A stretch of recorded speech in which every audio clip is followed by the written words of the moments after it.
But since these things are written to us as examples, I would suggest to you that everything that is in Scripture has a prophetic significance for us and a spiritual lesson for us. What we see happening in the Christian religion is not very different from what we saw happening in the Yehudim religion of Yahusha's day. The fact is that a religion about Yahusha has eclipsed, overshadowed, led us away from the relationship with Yahusha. Actually, this is not surprising, because when you study the parables of Yahusha, you find that all of this was foretold. The Ruach speaks expressly. Shaul says that in the latter times, some will depart from the faith, giving heed to seducing spirits and doctrines of devils. And we'll see today that Babylon represents, among other things, something that through sorcery has deceived the nations.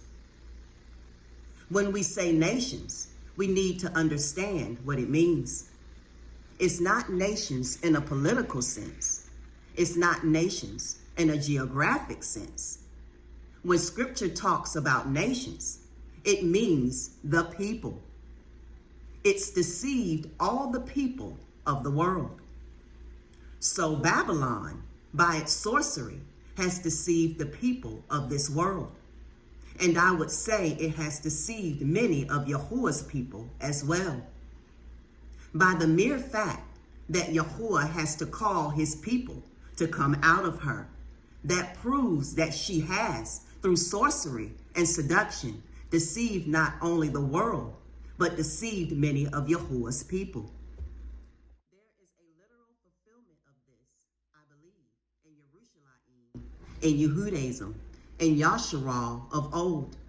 There's a literal fulfillment of this, but it also points to a spiritual as well as to a prophetic foreshadowing of what I think is going to repeat itself here in the last days. This is the exodus out of Babylon. The fact is, Yahuwah still has some of his people still there in Babylon. Yahuwah has some of his people in Babylon, and he calls them to come out of her. Now it's interesting that he does not call them to stay in Babylon and repair it. He doesn't call his people to stay in Babylon and reform it.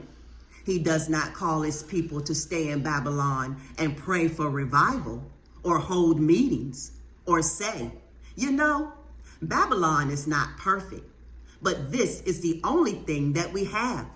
And so we should stay here and be a light. These are all excuses that I have heard over the years when people reject the idea that Yahuwah has called his people to come out of the harlot church system or institutional Christianity or the religious system. Whatever nomenclature you use, whatever term you want to utilize to describe this Babylon of the end times, as we have said, it is a synthesis, a caliphony, a bringing together of all different kinds of religious spirits and systems into this one very powerful, prophetic, spiritual symbol that we have studied at length, going all the way back to Genesis and the Tower of Babel. And you understand now why when Shaul says to the Corinthians, I am afraid for you, that just as Eve was deceived by the serpent, that you also would be led astray from the simplicity of Mashiach. And then the Spirit says expressly that that will happen. Some will depart from the faith. We see it in the parables of Yahusha, with the leaven that leavens the whole lump. So by the time you come to the book of Revelations, that has already begun to take place. You see people that are being seduced by that woman Jezebel, for example, or the deeds of the Nicolaitans.